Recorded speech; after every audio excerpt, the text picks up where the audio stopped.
everyone. It is the first day of fall and we're so excited to have you here with us today for this 6 Minutes with Sixpence. I'm looking at fall. I'm excited. Weather's starting to cool off a little bit. It's still green out right now, but those colors are going to start changing. We're going to start seeing all these beautiful fall colors and lots of fun fall activities. But what do we do with the babies and the toddlers? The infants and toddlers are kind of hard sometimes because they like to put everything in their mouths. So we're going to talk a little bit about that. So one thing we can do is get out gourds of different shapes and sizes. We have some short flat ones. This one's kind of pink. I love the color of this one. This one's green and has a stem, bigger stem, but it is so bumpy, so the texture there is so much fun for the kids to feel and touch. We have these littler gourds. They're different shapes. This one's a little smoother. It's green and orange. And then this one's got, like, I don't know, weird wing things almost. So we can talk about all the different things with the gourds. We have acorns, and these are just pretend acorns, but if you can find some acorns or nuts, get them out. Make sure that nuts are not, any of this is not an allergy issue in your program, but these are a great way to experience the acorns without actually having the nuts in your room. Pine cones. We have all sorts of different shapes and sizes of pine cones. Lots and lots of pine cones. Fun activity, we just stuck a whole bunch in this tote with the gourds. Set it near the babies. They can touch them and feel them and get to know them. Recently, I cut down a tree out at our farm, and so we cut a whole bunch of tree cookies.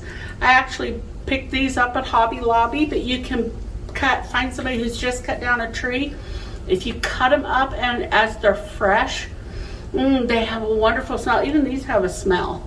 You can smell so they can get the scent from them, plus also the feel of how, this one's kind of smooth on the outside, but this one's really rough. Just be sure and watch with the babies that you keep, and the ones who like to put things in their mouth, make sure that you keep close so that they're not sticking them in their mouths. But we can stick a whole bunch in here, put a whole bunch in a little tub for them to play with. They can build with them, stack with them. I use some of the bigger ones to stack under here to set that up at an angle for me. When we're looking at pumpkins, one of the first things we always think about with pumpkins is let's get the knife out and start carving the pumpkin. Well, we want to be safe, so if we can make this fun for them but get rid of the knife and the unsafe part, we can take this and cut it in advance. So then they can just pop it open and be surprised by what's inside. They don't have to wait for the time for you to cut because they want to grab it just as quickly as they can. So this would be a fun experience. This one I dropped, so that's a different, if they try to pick it up by the top, it would come off. So you need to make sure that it's propped a little bit. If you're okay with them touching and playing with that, great. If you're not okay with it, or if you have an infant room, you can always take the seeds and stuff and stick them in a Ziploc baggie and then tape the edges really tight so that they can't actually get to it, but they can still feel how gushy it is and how the seeds kind of slide between all the other stuff. Or if you want, when they have this open, you can get a spoon out and let them dig in it and see what they can do, or get in with their hands. I like to get in there with my hands, pick the pumpkin seeds up, things like that. You could plant the pumpkin seeds, dry them out and let them dry and then plant them.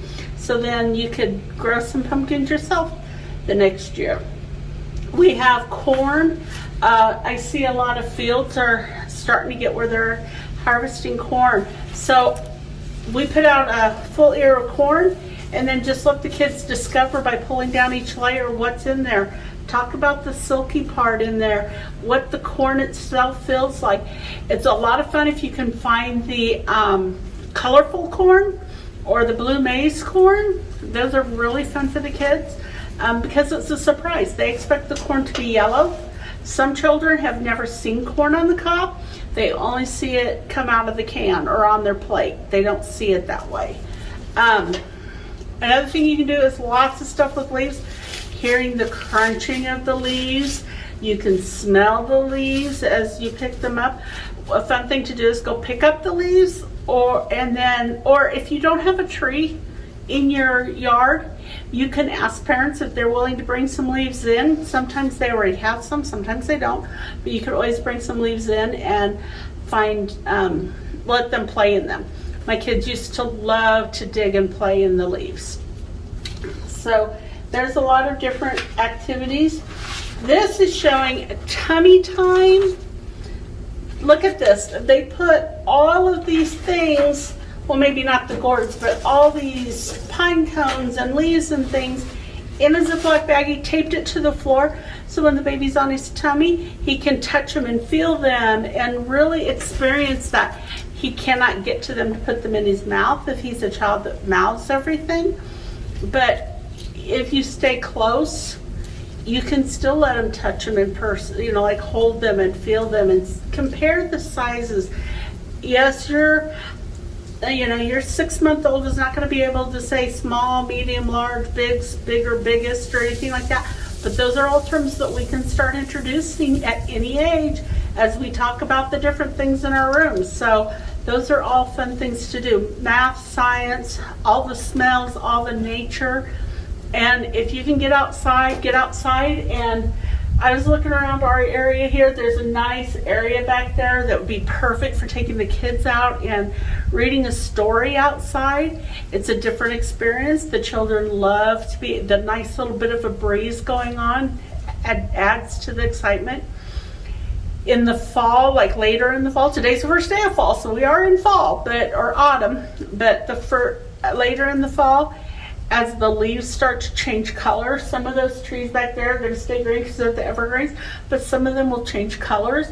So all those kinds of things are fun experiences for kids, and they just don't always get to get out and see that at home. By the time, especially in the fall, it's already kind of dark still. The sun's starting to come up when they're being brought to you.